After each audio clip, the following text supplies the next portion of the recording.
سلات کے بعد عزتوں کی مسند پر جلوہ فراز عالی مرتبت ذی وقار محترم محتشم علماء کرام اور واجب الاحترام ذوی الاحتشام برادران اسلام، السلام علیکم ورحمۃ اللہ وبرکاتہ۔ وعلیکم السلام ورحمۃ اللہ۔ بتوفیق باری تعالیٰ مجھے اور آپ کو حضور علیہ السلام کے ذکر جمیل کی سعادت حاصل ہو رہی ہے۔ دعا ہے اللہ تعالیٰ میری اور آپ کی شرکت کا ایک ایک لمحہ قبول فرمائے اور قابل عمل باتوں پر توفیق عمل نصیب فرمائے۔ سبحان اس اللہ۔ میں ایکو ہی آف کر دیں، یہ تھوڑی سی دمک سی آ رہی ہے، ایک ساتھ ہی آواز پاس ہو جائے۔ اللہ آپ کو سلامت رکھے۔ آپ جانتے ہیں کہ اللہ کے رسول صلی اللہ علیہ وآلہ وسلم جب ان کی ولادت ہوئی تو 7 دن تک اپنی والدہ حضرت آمینہ سلام اللہ علیہ کا دودھ پیا۔ 8ویں دن یہ اعزاز دشمن اسلام ابو لہب کی کنیز سویبہ کو حاصل ہوا۔ اس نے حضور علیہ السلام کو دودھ بھی پلایا اور دیکھ بھال بھی کی۔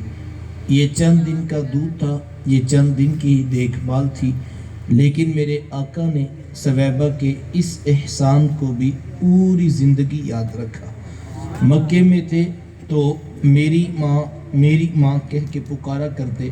مدنی دور آیا تو یہاں مدینے سے ان کے لیے کپڑے بھی بھجوایا کرتے اور رقم کا بھی بندوبست کیا کرتے۔ یہ ہے شریعت، یہ ہے سیرت جو میرے حضور لے کر آئے۔ میرے حضور تشریف فرما تھے، صحابہ بیٹھے تھے، دور سے ایک بوڑھی خاتون کو اپنی طرف آتے دیکھا۔ آقا کریم علیہ السلام کی نظر پڑی تو میرے حضور اٹھ کھڑے ہوئے، میری ماں پکارتے ہوئے اور دوڑ لگاتے ہوئے ان کے قریب پہنچے۔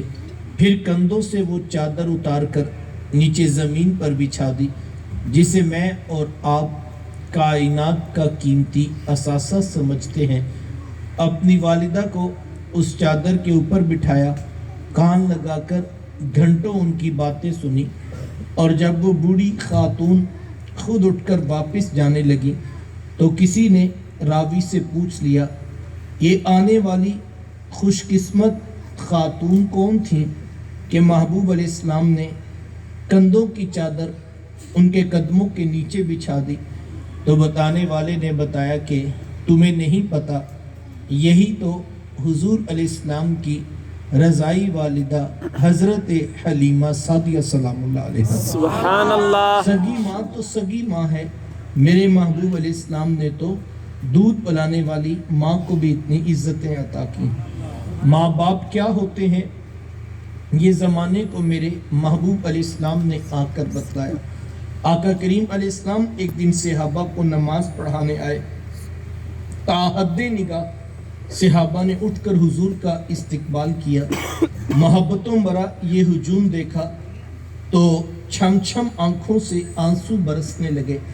ایک ٹھنڈی آہ بری اور کیا فرمایا، لو ادرکت والدیہ او احدہما، کاش آج میرے ماں باپ بھی زندہ ہوتے یا ان میں سے کوئی ایک ہی زندہ ہوتا، پھر میں لوگوں کو نماز عشاء پڑھا رہا ہوتا، اس میں سورہ فاتحہ کی تلاوت کر رہا ہوتا، پھر میری ماں کو میرے ساتھ کوئی کام یاد آ جاتا، وہ دروازے پہ آتی، چلمن سرکاتی، اپنے میٹھے اور پیار بھرے لہجے میں فرماتی، ابنی محمد، میرے بیٹے محمد میری بات تو سنو۔ کہا لوگوں میں نماز کا مصلی چھوڑ کر پہلے ماں کی بات کو سن لیتا۔ سبحان اللہ۔ زمانے کو عملاً بتایا ماں کا وجود کتنا معتبر ہوتا ہے۔ بیٹیاں کیا ہوتی ہیں یہ زمانے کو میرے محبوب علیہ السلام نے آ کر بتلایا۔ آقا کریم علیہ السلام کی آمد سے قبل آپ تاریخ عرب اٹھائیں، جب کسی کے ہاں بیٹی پیدا ہوتی تو شرم سے اس کا منہ کالا ہو جاتا۔ عزت اور آبرو بچانے کا ایک ہی راستہ ہوتا کہ ظالم باپ ماں کی ممتا بری گود سے پھول جیسی بیٹی چھینتا، گڑھا کھود کے دھکا دے کر اوپر مٹی ڈال دیتا۔ اگر کوئی باپ اتنا ظالم، اتنا سفاک تھا تو وہ اس قابل تھا کہ معاشرے میں سر اٹھا کر جی سکتا ہے، اور اگر کسی کے ہاتھوں میں اتنی سکت نہیں کہ اپنی زندہ بیٹی کا گلا دبا سکے تو وہ اس قابل نہیں تھا کہ کہ معاشرے میں سر اٹھا کر جی سکے۔ یہ عرب معاشرہ ہے جس کو قرآن مجید فرقان حمید نے بھی بیان کیا ہے۔ وہ عملاً بیٹیوں کو ذبح کیا کرتے اور بہنوں کو زندہ درگور کر دیا کرتے۔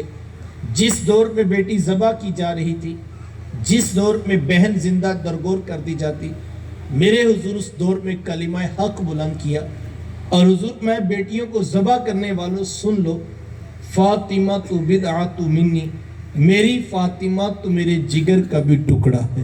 سبحان یہ اللہ۔ کلمہ محبت بھی ہے، یہ کلمہ جہاد بھی ہے۔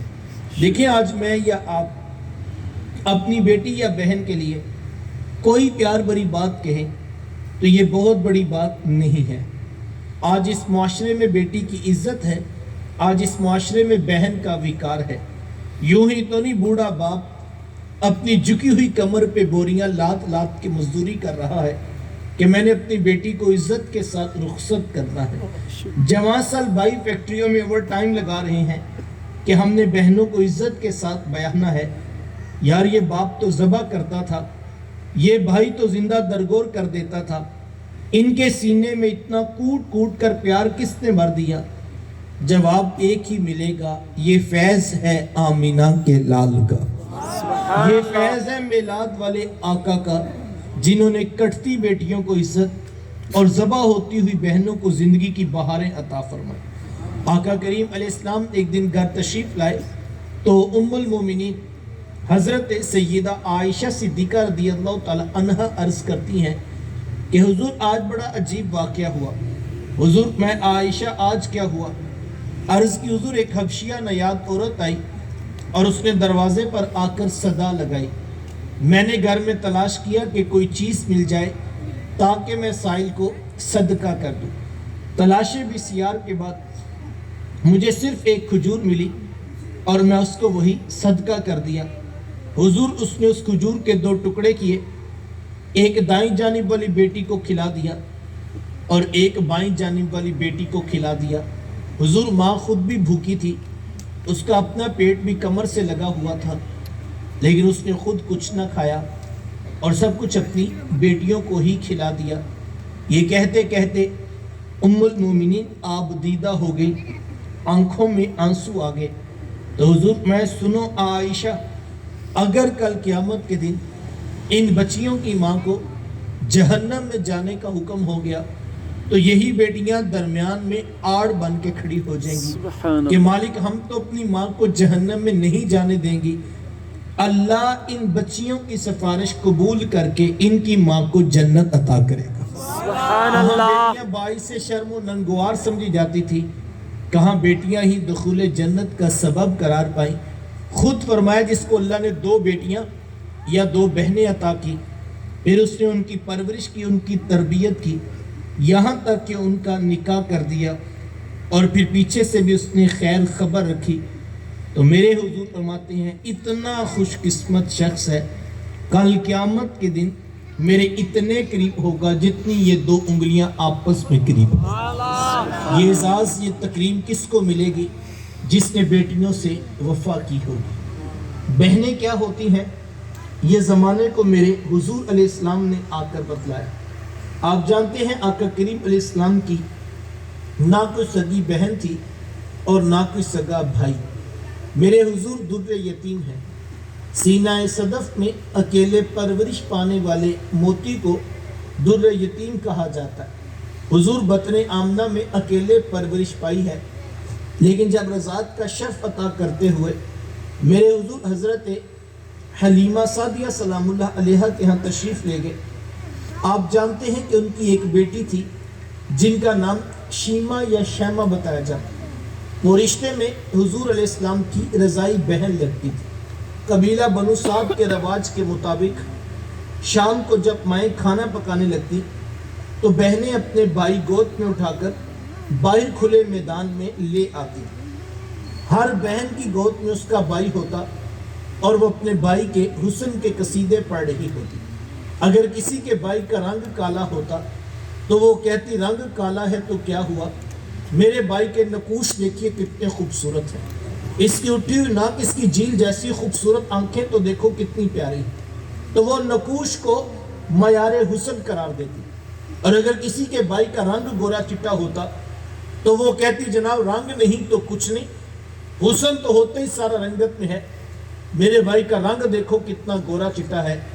تو یہ بحث مباحثہ چل رہا ہوتا اور کوئی بہن بھی ہار ماننے کو تیار نہ ہوتی، اتنے میں ایک سمت سے حضرت شیمہ اپنا ویر محمد اٹھا کے لے آتی اور کہتی ذرا میرے ویر کا مقابلہ بھی تو کرو نا۔ تو وہ کہتی نہیں شیمہ تیرے ویر کا مقابلہ تو نہیں نا، تیرا تو ساروں کا ہی سردار لگتا ہے۔ تو تمہیں آتا ہے حضرت شیمہ کا سر فخر سے بلند ہو جاتا اور وہ حضور علیہ السلام کو سینے سے چمٹا لیتی اور دعا دیتی، ربانا اب کلانا محمدہ، انشاءاللہ میرے ویر محمد کو نظر نہ لگے۔ آج میں دیکھ رہی ہوں بچوں کا سردار ہے، کل اپنی آنکھوں سے دیکھوں جوانوں کا بھی سردار بنے۔ زندگی کے لیل و نہار گزرتے گئے، حضرت شیمہ کی شادی ہو گئی۔ مدنی دور کی کہانی ہے، اور اتفاق یہ ہوا کہ جس قبیلے میں حضرت شیمہ کی شادی ہوئی، حضور علیہ السلام کے صحابہ کی لڑائی اور جنگ اسی قبیلے کے ساتھ ہوئی۔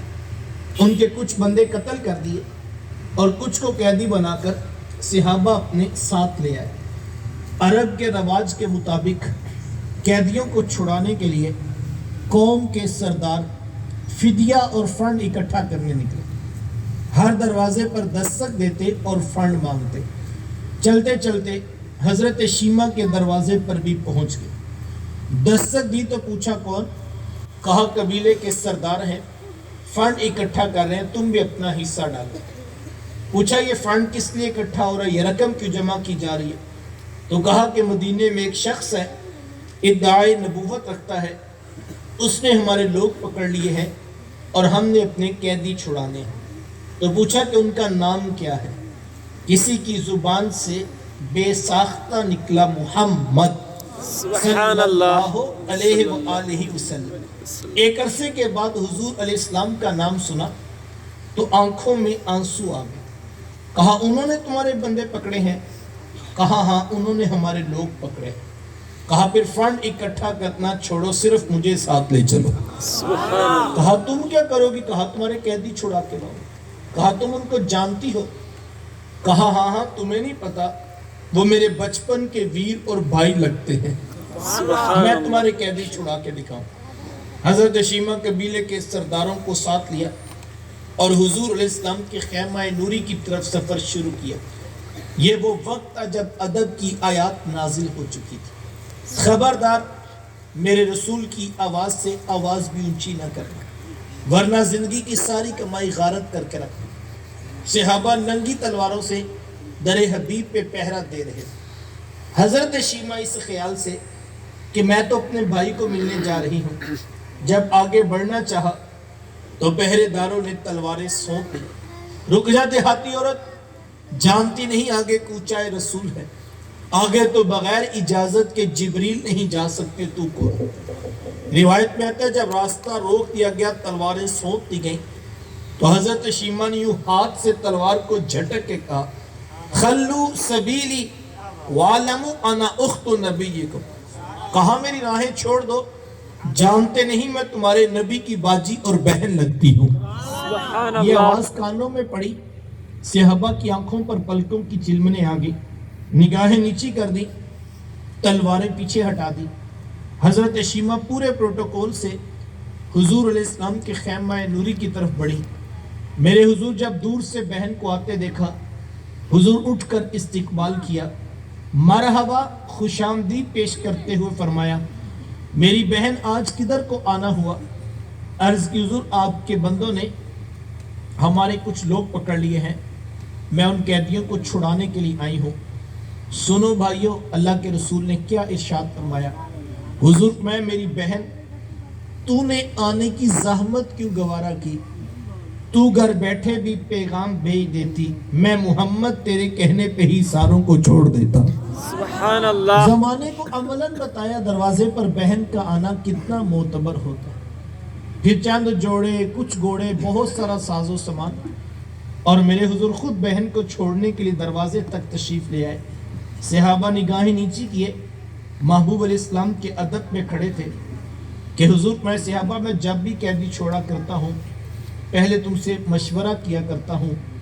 آج پہلا موقع ہے میں قیدی بھی چھوڑ رہا ہوں اور میں نے مشورہ بھی نہیں کیا ہے. عرض کی اے بندہ نواز آپ مالک کل کائنات ہیں, آپ جو چاہیں کریں. ہم کون ہوتے ہیں بھلا درمیان میں مشورہ دینے والے. لیکن حضور جی اتنا تو بتائیے آج کون سی خاص بات تھی کہ آپ نے مشورہ بھی ضروری نہیں سمجھا. حضور میں صحابہ آج میرے دروازے پر میری بہن آ گئی تھی. زمانے کو عملاً بہن کا رشتہ میرے محبوب علیہ السلام کی دہلیز سے ملا ہے. وقت سمٹ گیا, توجہ چاہوں گا. جس دور میں بیٹی ذبح کی جا رہی تھی, جس دور میں بہن زندہ درگور کر دی جاتی, جس دور میں ماں جیسا رشتہ بھی منڈیوں اور بازاروں میں بک جاتا, اس دور میں بیوی کی کیا حیثیت ہوگی. جبکہ آج کے اس تہذیب یافتہ دور میں بھی کچھ لوگ بیوی کو پاؤں کا جوتا خیال کرتے. یہ زمانہ جاہلیت کی بات ہے. آقا کریم علیہ السلام نے ازواج مطہرات کے ساتھ جو حسن سلوک کی داستانیں رقم کی ہیں, زمانہ ان کی مثال نہیں لا سکتا. کسی کو میرے حضور عمیرہ کہہ کے پکارتے ہیں تو کسی کے لیے بکری کا بچہ ذبح کرتے ہیں اور گوشت کے مختلف ٹکڑے ان کی سہیلیوں کے ہاں بیچتے ہیں. حضور کثرت کے ساتھ حضرت خدیجہ الکبریٰ رضی اللہ تعالی عنہا کا ذکر کیا کرتے.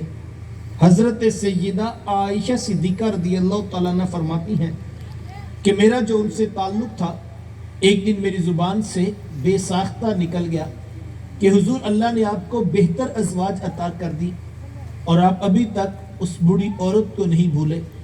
فرماتی پھر حضور کے چہرے پر جلال آ گیا اور حضور میں اے عائشہ مجھے خدیجہ کے بارے تکلیف نہ دو. جب پورے مکے نے میرا انکار کیا تھا ایک خدیجہ تھی جس نے میرا اقرار کیا تھا. سبحان کہاں اللہ. میں انہیں کیسے بلا سکتا ہوں جب زمانہ میری مخالفت کر رہا تھا.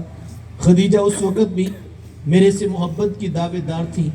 فرماتی پھر میں نے ہمیشہ محبتوں کا ہی اظہار کیا اور یہی حضرت خدیجہ الکبریٰ رضی اللہ تعالی عنہا ہے. جب ان کا وقت آخر قریب آیا تو حضرت سیدہ فاطمہ الزہرا رضی اللہ تعالی عنہا کو بھیجا اور کہا بیٹا جاؤ جا کر حضور علیہ السلام سے چادر رحمت مانگ لاؤ. سیدہ حاضر خدمت ہوئی اور آ کر عرض کی کہ میری والدہ چادر مانگ رہی ہیں. آقا کریم علیہ السلام نے چادر بھی اتار کر پیش کر دی اور ساتھ فرمایا بیٹا اپنی والدہ سے پوچھو یہ چادر کیا کرنی ہے. یہ کہتے کہتے میرے حضور بھی ساتھ تشریف لے آئے اور حضور میں خدیجہ آپ نے چادر کیا کرنی ہے. عرض کی حضور مجھے جو بخار ہے لگتا یوں ہے کہ جان لیوا ثابت ہوگا. میری آرزو یہ ہے کہ مجھے کفن ملے تو آپ کی چادر رحمت میں ملے. سبحان یہ اللہ. حضور اسلام کی سیرت کا کتنا بڑا حوالہ ہے کہ بیوی آرزو کر رہی ہے اگر مجھے شوہر کی چادر میں کفن مل جائے تو یہ رب کے حضور میری بخشش کی ضمانت ہوگی. حضور علیہ السلام نے چادر بھی اتار کر پیش کر دی اور ساتھ تاریخ ساز جملہ ارشاد فرمایا خدیجہ آپ نے تو صرف چادر مانگی ہے. لو ارتی جلدی لآتے تو کی, اگر آپ مجھ محمد کی جلد بھی مانگ لیتی میں وہ بھی اتار کے پیش کر دیتا. زمانے کو رشتوں کا تقدس میرے محبوب علیہ السلام کی دہلیز سے ملا ہے. صاحبو یہ وہ محبتوں کا دین ہے, یہ وہ الفتوں کا پیغام ہے, یہ وہ جوڑنے والی تعلیمات ہیں جو لے کر میرے حضور اس کائنات میں جلوہ فراز ہوئے. ہم نے حضور علیہ السلام کی آمد کی خوشی میں کمکمے روشن کیے, ہم نے چراغاں بھی کیا, ہم نے راہوں میں پھول کلیاں پتیاں بھی بچھائیں, ہم مٹھائیاں بھی بانٹ رہے ہیں اور ہم دیگیں بھی پکا کر تقسیم کر رہے ہیں. یہ سب کام باعث برکت ہیں, میں ان کی نفی نہیں کرتا. کوئی نادان شخص ہوگا جو اس عنوان پر الجھ پڑے یا کوئی فتویٰ امت پر لگا دے. میں تو صرف ایک سادہ سی بات کہتا ہوں کہ یار اگر حضور علیہ السلام کی آمد کی خوشی بھی نہیں منانی تو پھر کائنات میں خوشی بچتی کون سی؟ اللہ. خوشی ہوتی کیا ہے, خوشی کہتے کسے ہیں؟ اس کائنات کی سب سے بڑی خوشی یہ ہے کہ اللہ نے ہم جیسوں کو سونے محمد عطا کر دی. سبحان اللہ. یہ کائنات کی سب سے بڑی خوشی ہے. اور اگر کسی بیچارے کو یہ بھی محسوس نہیں ہو رہی تو اس کے لیے دعا کی جا سکتی ہے. دیکھو کوئی نابینا شخص کہے مجھے سورج دکھائی نہیں دے رہا، تو آپ ساری زندگی بھی لگے رہیں، آپ اس کو سورج نہیں دکھا سکتے. ہاں آپ کو اس کے لیے دعا ضرور کرنی چاہیے. تو یہ کمکمیں، یہ روشنیاں، یہ چراغ، یہ پھول، یہ کلیاں، یہ بٹتے ہوئے لنگر، یہ تقسیم ہوتی ہوئی دیگیں، یہ سب کچھ باعث برکت ہے کیونکہ یہ محبوب علیہ السلام کی آمد کی خوشی میں ہے. لیکن جوانوں یاد رکھنا، یہ سب کچھ باعث برکت ہونے کے باوجود بھی یہ سب کچھ آغاز سفر ہے، یہ منزل نہیں ہے. منزل میرے حضور کی ذات ہے، منزل میرے محبوب کا پیغام ہے، منزل ان کی سیرت، منزل ان کا اسوہ نور ہے. تو کتنا نادان ہوگا نا وہ بیچارہ جو آغاز کی جنڈیوں پہ ہی الجھ پڑا اور ساری زندگی اسی پہ فتوے لگاتے گزر گئے. کاش کہ وہ ایک قدم آگے بڑھ کر دیکھے تو صحیح.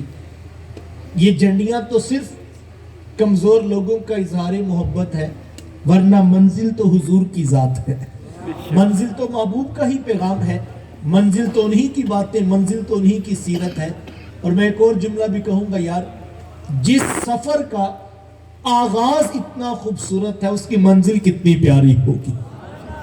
تو یہ سب کچھ باعث برکت، لیکن جوانوں یاد رکھنا، یہ باعث برکت ہونے کے باوجود بھی یہ آغاز سفر ہے، یہ منزل نہیں. منزل حضور اسلام کی ذات، منزل ان کا پیغام، منزل ان کی سیرت، منزل ان کا اسوہ نور ہے. اگر میں ساری بات کو 2 جملوں سے مکمل کروں تو میلاد والوں کی منزل کیا ہے؟ میرے شیخ طریقت اپنے میٹھے اور پیار بھرے لہجے میں فرمایا کرتے ہیں کہ بیٹا یہ نہ ہو کہ لوگ تم سے پوچھیں کہ تم کون ہوتے ہو اور تم پاسپورٹ سے مذہب کا خانہ نکال کر دکھاؤ کہ یہ دیکھیے اسلام لکھا ہے، ہم مسلمان ہوتے ہیں. کہا نہیں بیٹا، نہ کسی کو پوچھنا پڑے، نہ کسی کو بتانا پڑے.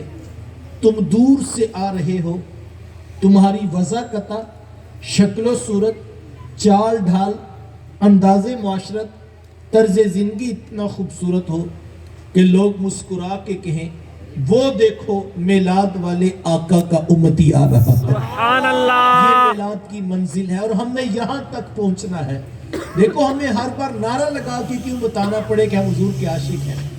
مزہ تو یہ ہے کہ نوجوان بازار کی گلی سے گزر رہا ہو، اس کی جھکی ہوئی آنکھیں بتا رہی ہو یہ محمد عربی کا غلام جا رہا. کمال تو یہ ہے کہ ہمارے ساتھ کاروبار کرے تو وہ مطمئن ہو جائے میرے ساتھ دھوکہ نہیں ہوگا، فراڈ نہیں ہوگا، خیانت نہیں ہوگی. کیوں؟ اس لیے کہ میں نے کاروبار کسی پرائے سے تھوڑی کیا ہے، میں نے کاروبار حضور کے غلاموں سے کیا ہے. لطف یہ ہے کہ ہمارے ساتھ رشتے جاری جوڑے تو وہ مطمئن ہو جائے کہ میری بیٹی کبھی بے آبرو نہیں ہوگی. کیوں؟ دلیل کیا ہے؟ کہا یار میں نے رشتہ کسی پرائے کو تھوڑی دیا ہے، میری بیٹی حضور کے غلاموں کے گھر میں بیٹھی ہے. تو کمال یہ ہے کہ ہمارا کردار، ہمارا اخلاق، ہماری سیرت اور ہمارا انداز معاشرت بھی ان کی تعلیمات کی مطابقت میں آ جائے تو پھر منزلیں دور نہیں، پھر منزلیں قریب ہیں. ان کی ہر سنت ہو ثاقب، جان و دل سے بھی عزیز.